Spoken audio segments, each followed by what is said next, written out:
Hi friends. இன்றைக்கி பார்த்தீங்கன்னா Tuesday morning to evening vlog தான் பார்க்க போகிறோம். காலையிலேயே வேலைக்கெல்லாம் போயிட்டு நான் வந்துடுவேன் 10 o'clock போல். நான் 6:30க்கு போயிட்டு அங்கே சமையல் எல்லாம் முடிச்சுட்டு வீட்டுக்கு வந்துட்டு எல்லாருக்கும் டீ போட்டுட்டு அப்புறம் பிரேக்ஃபாஸ்ட் செஞ்சுடுவேன். அப்புறம் சாப்பிட்டுட்டு கொஞ்ச நேரம் சில் பண்ணிவிட்டு அப்புறம் லஞ்சில் பார்த்திங்கன்னா வெஜிடபிள்ஸ் எல்லாம் போட்டு ஒரு முட்டை ரைஸ் செஞ்சுருந்தேன். எக் ரைஸ் சூப்பராக இருந்துச்சு. ஏதோ காய போட்டு செஞ்சு ஆனால் டேஸ்ட் நல்லா வந்துச்சு. அதுக்கப்புறம் அதுவும் சாப்பிட்டுட்டு கொஞ்சம் நேரம் ரெஸ்ட் எடுத்துகிட்டு இருந்தோம்.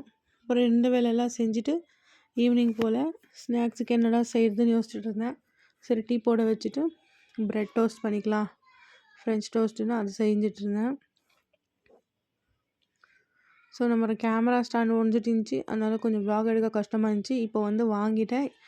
அதை வந்துச்சு இன்றைக்கி தான் ஆர்டர் பண்ணியிருந்து. அதை வச்சு தான் நான் இன்றைக்கி கேமரா ஷூட் பண்ணிகிட்ருக்கேன் வீடியோ. ஸோ சூப்பராக இருந்துச்சு. அது உங்கள்கிட்ட நெக்ஸ்ட் வீடியோவில் ஷேர் பண்ணுறேன்.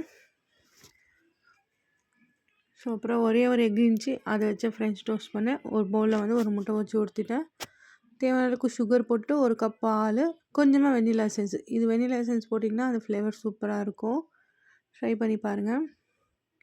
அப்புறம் நல்லா பீட் பண்ணி எடுத்துக்கினேன். ப்ரெட்டை வாங்கிட்டு வந்தோன்னே ஒரு பிளேட்டில் மாற்றி வச்சுட்டேன்.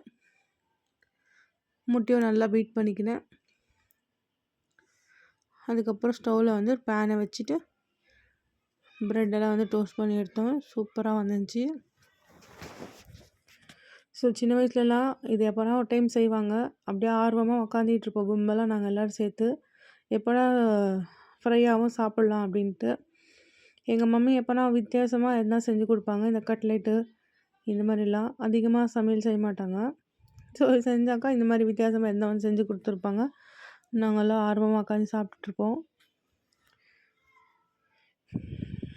இப்போ எல்லாமே ஃப்ரை பண்ணி எடுத்துட்டேன். டீயும் ரெடி ஆகிடுச்சு. அவ்வளோதான். திரும்ப போய் கொஞ்சம் நேரம் உட்காந்து டிவி பார்த்துட்டு சீரியலை பார்த்துன்னு இப்படியே சாப்பிட்டு முடிச்சுட்டு அப்புறம் டின்னருக்கு ரெடி பண்ணோம்.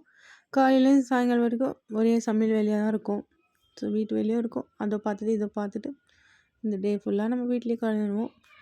காரக்குழம்பு, கத்திரிக்காய், உருளைக்கிழங்கு, கருவாடெல்லாம் போட்டு ஒரு காரக்குழம்பு, ஒயிட் ரைஸ் வச்சு சாப்பிட்டோம். இன்றைக்கி டே இப்படி தான் போச்சு.